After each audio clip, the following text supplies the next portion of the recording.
9 ఆత్మవరములు, 9 ఆత్మఫలములు.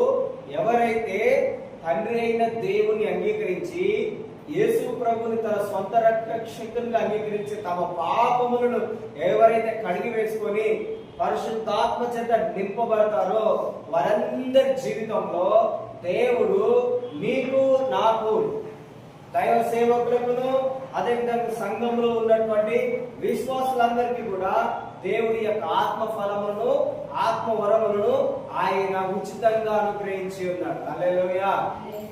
దేవుని యొక్క కృప, దేవుని యొక్క వాక్యం ఏముంటుందంటే ప్రతి వారికి ఇవ్వబడినటువంటి కృప చొప్పున ఏంటిది ప్రతి ఒక్కరికి ప్రత్యేకంగా దేవుడు తన యొక్క కృపని ఇస్తాడంట. నీకు దేవుడు కృపనిచ్చి ఉన్నాడు, నాకు దేవుడు కృపను అనుగ్రహించి ఉన్నాడు. రోమీలకు రాసినటువంటి పత్రిక 1వ